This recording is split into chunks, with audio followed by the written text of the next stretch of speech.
காவிரி ஆற்றுல தண்ணி வரல அப்படிங்கிறது பெரும் பஞ்சாயத்து.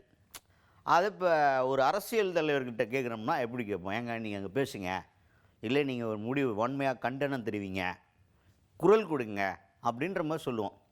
அதுக்கு அவங்களோட பதில் என்னவாக இருந்தோம்? சரிங்க பார்ப்போம், இல்லைங்க பேச முடியாது, இந்த மாதிரி ஏதாவது சொன்னால் பரவாயில்ல. நீங்கள் அப்படி சொல்லாதீங்க, காவிரியில் இப்போ தண்ணி வர்றதுக்கு காரணமே எங்கள் ஆளோட ராசியா அப்படின்னு பேசினா எப்படி இருக்கும்?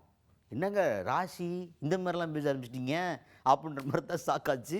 யார் இப்படி பேசுனது? தமிழ்நாடு காங்கிரஸ் கமிட்டியின் தலைவர் மாணிக்கம் தாக்கூர் அவர்கள். அவர் தான் அவர் இப்போ என்ன கேட்குறாங்கன்னா, ராகுல் காந்தி அவர்களுக்கு தமிழ்நாடு மீது அக்கறை இருக்குதா இல்லையா அப்படின்னு ஒரு கேள்வி. ஏன்னா இந்த மேகதாது பிரச்சனை, காவிரி தண்ணி பிரச்சனை, இதிலெல்லாம் வாயை திறக்காமக்கிற மாதிரி இருக்கு. சொல்லலாமே, உங்களோட கவர்மெண்ட் தானே இருக்குது, காங்கிரஸ் கவர்மெண்ட் தானே அது அப்படின்ற மாதிரி வழக்கமாக கேட்குறது தான். அதுக்கு மாணிக்கம் தாக்கூர் அவர்கள் என்ன சொல்கிறார் அப்படின்னு பார்த்தீங்கன்னா, அவருக்கு தமிழ்நாடு மேலே அக்கறை இல்லைன்னு எப்படி சொல்கிறீங்க? அதான் நல்ல அக்கறை இருக்குது. டீலிமிட்டேஷன் பிரச்சனை எவ்வளோ பெரிய பிரச்சனை, அந்த பிரச்சனையை பற்றி பேசியிருக்காருல, அதை பற்றி பேசுகிறாருல. இப்போ தமிழ்நாடு மேலே அக்கறை இல்லாமல் பேசுகிறாரு அப்படின்ற மாதிரி சொல்லிட்டு வந்தார். அது வரைக்கும் நல்லா தான் இருந்துச்சு. அப்படியே டக்குன்னு ஒரு டோன் மாறிச்சு. என்ன பண்ணிட்டார் அப்படின்னு பார்த்தீங்கன்னா, எங்காலும் வந்த நேரம் தான் காவிரியில் தண்ணி வந்துச்சு அப்படின்ட்டார். ராகுல் காந்தி வந்த நேரம் கர்நாடகாவில் மழை பெஞ்சு அந்த உபரி நீர் காவிரி ஆற்றுல நமக்கு திறந்து விட்டாங்களாம்.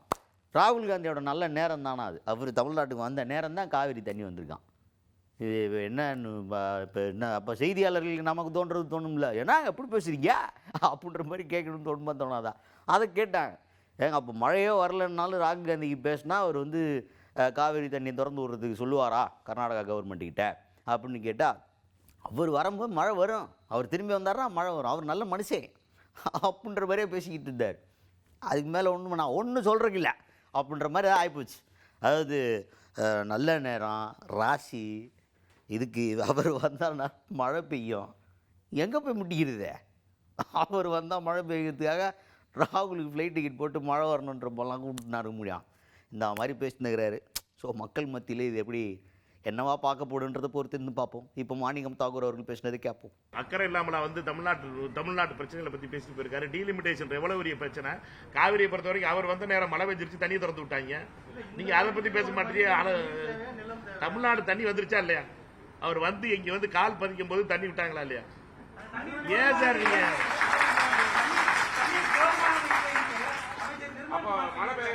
சொல்றதை கேளுங்க. மழை இது மழை பெய்யல கண்டிப்பா ராகுல் கேட்பாருன்னு சொல்றீங்க. இப்ப 4 நாள் கழிச்சு மழை பெய்யல, தண்ணி காவிரியில விடலைன்னா கண்டிப்பா ராகுல் காந்தி கேட்பாரு. தண்ணி அவர் திருப்பி வருவாரு, மழை பெய்யும் திருப்பி தமிழ்நாடு. நான் சொல்றதை கேட்டுக்க, திருப்பி தமிழ்நாட்டுக்கு ராகுல் காந்தி திருப்பி கேட்கறது அங்கிருந்து மழையே வராமையே போன் பண்ணலாம், சொல்லலாம்ல. அதுக்கு நீங்க என்ன நீங்க சொல்றதை பார்த்தா அவர் வரணும், மழை பெய்யணும் போன வாரமே கூப்பிட்டுருக்கலாம்ல அவரை.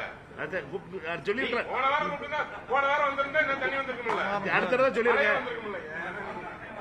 அதுக்கடுத்தது இங்கே ராகுல் காந்தி அவர்களுடைய தமிழ்நாடு விசிட்டின் போது எட்டப்பன் லிஸ்ட் அப்படின்னு சொல்லிட்டு ஒரு வார்த்தை பயன்படுத்தியிருந்தார் ராகுல் காந்தி அவர்கள்.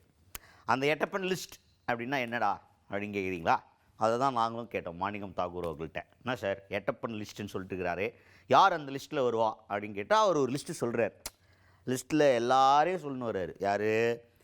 அதாவது இப்போ இருக்கிற எம்பிக்களில் அதிமுக எம்பி, பாஜகவுக்கு ஒன்றும் இல்லை, அப்புறம் அன்புமணி ராமதாஸ் அவர்கள், இந்த மாதிரி என்னென்ன எம்பிஸ்லாம் பாஜக கொண்டு வர அந்த பில்லுக்கு, அதாவது டீலிமிட்டேஷன் பில்லுக்கு ஆதரவாக வாக்களிக்கிறதுக்கு வாய்ப்பு இருக்கோ அவங்கள பற்றிலாம் சொல்லிட்டு வர்றார்.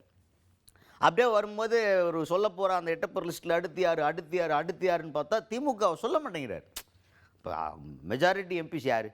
காங்கிரஸும் திமுகவும் தான். காங்கிரஸ் இப்போ டீலிமிட்டேஷனுக்கு ஆப்போசிட்டில் இருக்குது. வாக்களிக்கும் போது தெரியும் யார் இந்த எட்டப்பர் லிஸ்ட்டில் வருவாங்கன்றது அப்படின்னு சொன்னால் அவர் திமுகவை தான் மறைமுகமாக சாடி பேசுகிறாரு அப்படிங்கிறதா ஓட்டு போட்டதுக்கப்புறம் தான் எங்களுக்கு தெரியும் அப்படின்ற மாதிரி இந்த எட்டப்பர் லிஸ்ட்டுக்காக வெயிட் பண்ணுகிறாரு மாணிக்கம் தாக்கூர் அவர்கள்.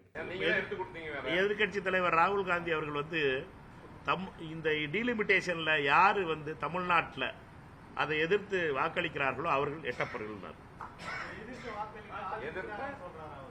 எதிர்த்து யார் வாக்களிக்கிறாங்களோ அவர்கள் எட்டப்பண்ணார்.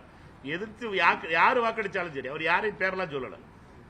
யாரு டீலிமிட்டேஷனை எதிர்த்து வாக்களிக்க போறாங்களோ தமிழ்நாட்டில இருந்து, தமிழ்நாட்டுக்கு எதிரான பில் இந்த பில்லு, இதற்கு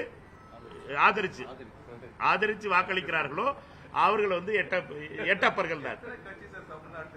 இருக்கிறதே 2-3 கட்சி தான். இல்ல அது நாங்க அதுதான் நீங்க நாடாளுமன்றம் ஏன் இவ்வளவு சொல்ற தயக்கம் நான் சொல்றேன் கேளுங்க விளக்குது. அவர் சொல்ற ராகுல் காந்தி அவர்கள் சொல்ற எட்டப்பன் லிஸ்ட்ல யாரெல்லாம் இருக்காரு. முதல்ல அன்புமணி ராமதாஸ் இருக்காரு. அவர் முதல்ல அறிவிச்சிட்டாரு. எட்டப்பன் லிஸ்ட்ல நம்பர் 1 இருக்காரு அவர். ரெண்டாவது அமித்ஷாவுடைய அதிமுக இருக்கிற எம்பிக்கள் அவர்கள்லாம் எட்டப்பன் லிஸ்ட்ல இருக்காங்க. மூணாவது யார் இருக்கா? பாஜக. அது முதல்ல அது பில்லை கொண்டு வரது பாஜக தான். எம்பியும் கிடையாது, ஒன்றும் கிடையாது. இங்க தமிழ்நாட்டில் இருந்து ஒன்றும் பிரச்சனை இல்லை. இப்ப வேற யாரும் இந்த எட்டப்பன் லிஸ்ட்ல சேருதாங்கிறத நீங்க கேட்க வேண்டியது. யார் ஓட்டு போடுறாங்களோ அப்பதானே தெரியும்.